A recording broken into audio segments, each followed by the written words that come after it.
Next మన megastar Chiranjeevi గారిది కూడా మీరు పుస్తకం రాయాలని మేము కోరుకుంటున్నాము.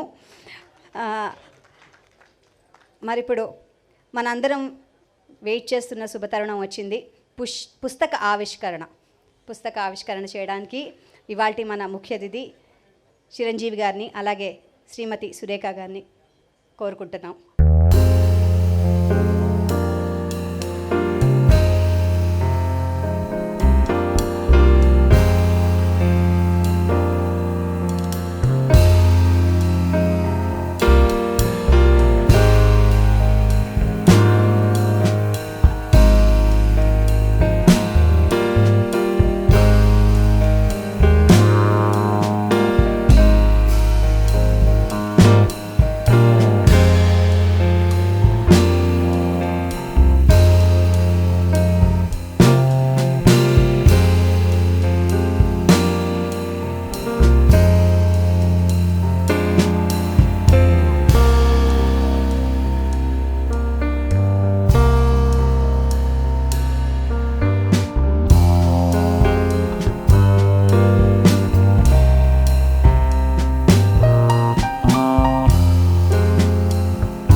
చీఫ్ గెస్ట్గా విచ్చేసిన చిరంజీవి గారిని మాట్లాడవలసిందిగా కోరుతున్నాను.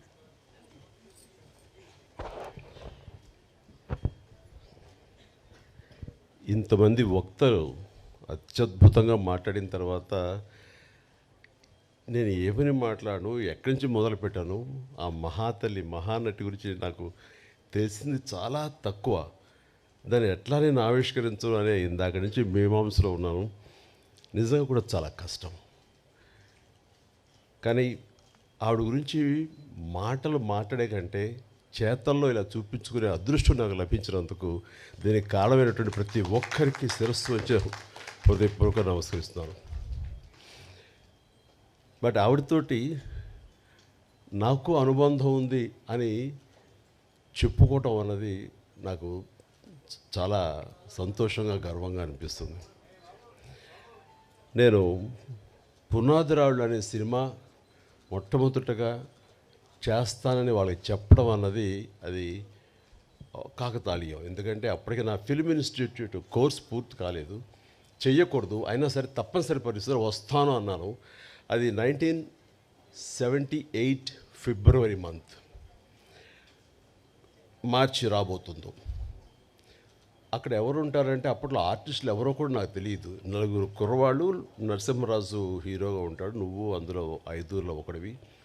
అక్కడికి వెళ్ళిన తర్వాత నెమ్మదిగా ట్రైన్ ఎక్కి రాజమండ్రి వెళ్తుంటే షూటింగ్ సమయంలో నువ్వెవరితో యాక్ట్ చేస్తావో తెలుసా అన్నారు. తెలీదు. మహానటి సావిత్రి గారు ఉన్నారు, ఆవిడ కాంబినేషన్లో నటిస్తున్నావు అనేసరికి ఒక్కసారి ఒళ్ళు జలధరించింది. వాళ్ళు నాకు ఎందుకు చెప్పలేదో ఏమో నాకు తెలియదు, కానీ ఇది నిజం అన్నట్లుగా అవాక్య వింటే ఎస్. ఆవిడ రాజమండ్రి పంచవటి హోటల్ ఉండేది అప్పట్లో. ఆ పంచవటి హోటల్లో రూమ్లో సేద తీరుతున్నారు.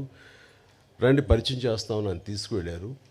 ఆవిడని చూడగానే అసలు అవాక్కైపోయాను, నోట మాట రావట్లేదు. ఈవిడైనా ఎన్నాళ్ళు తెర మీద నేను మా నాన్నగారు అభిమానించేవాళ్ళం. ఆవిడ్ని ఎంతగానో అలా చూసేవాడిని. ఏమీ మాట్లాడలేదు. నీ పేరేంటి బాబు అని అంటే అది అన్నాను. ఎందుకంటే ప్రసాద్ నుంచి చిరంజీవిగా మారిన ఒకటో రోజో రెండో రోజు అది రాజమండ్రికి బయలుదేరడానికి దారిలో అనుకున్నాను ఆ పేరు ఇక మీద చెప్పాలని. చిరంజీవి అన్నాను. శుభం అని అన్నారు. రేపో ఎప్పుడో మనంతా కలిసి నటిస్తామని చెప్పారు.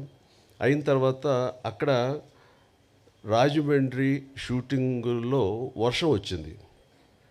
ఫిబ్రవరి మార్చిల్లో వర్షం ఏంటని మీరు అనుకోవచ్చు. అవి మ్యాంగో షవర్స్ అంటారు. మొన్న కూడా వచ్చింది అట్లా. అలాంటి అకాల వర్షం వచ్చింది. ఒక గచ్చుతోటి ఉన్న ఒక హౌసు పంచలో పైన టాప్ రూఫ్ ఉంది, కానీ జల్లు పడుతూ ఉందన్నమాట.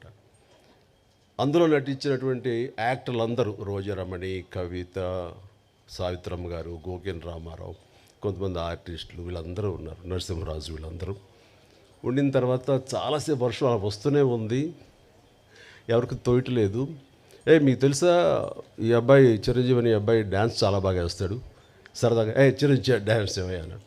నేను అడగటం ఆలస్యం, అలాగే ముందు రెడీ అయిపోతాను. నా దగ్గర టేప్ రికార్డ్ ఉంటుంది.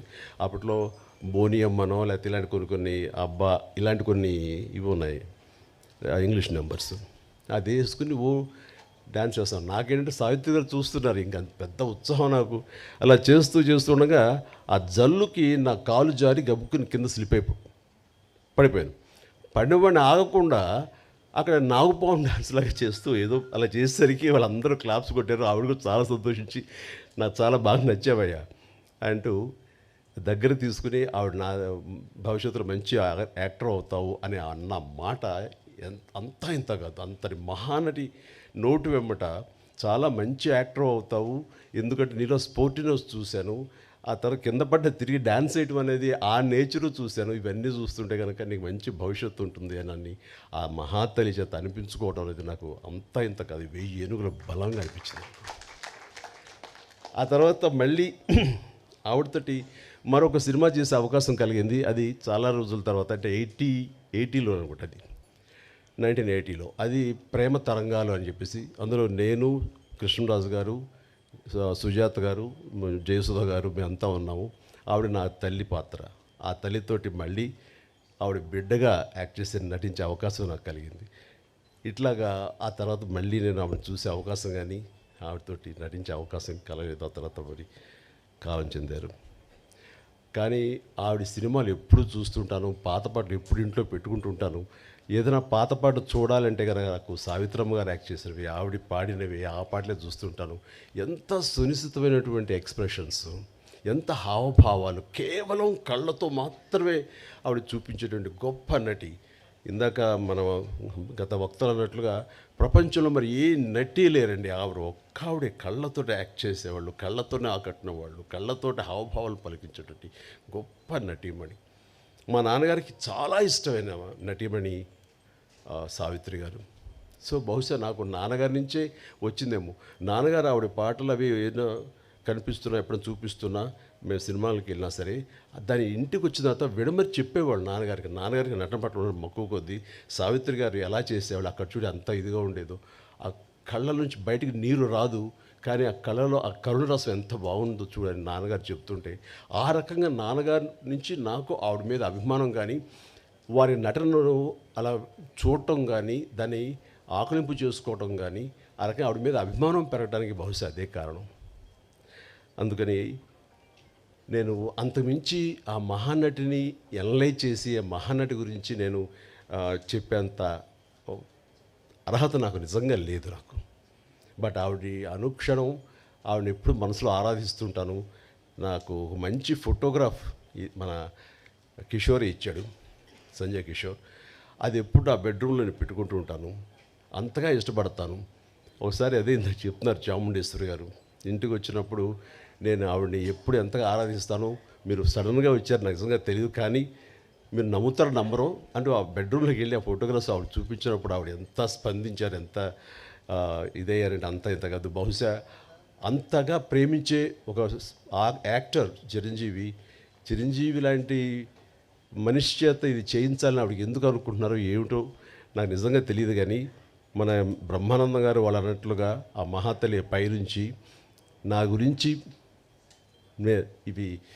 ఈ పుస్తక ఆవిష్కరణ కానీ నా గురించి మరింత యంగర్ జనరేషన్స్కి తెలిసే విధంగా ఆ అవకాశం మళ్ళీ చిరంజీవి ద్వారానే బయట ప్రపంచానికి మళ్ళీ అందరికీ తెలిసేలాగా నేను ఎప్పుడూ చిరంజీవిగానే ఉంటాను. ఆయన మాటలు చాలా బాగా చెప్పారు.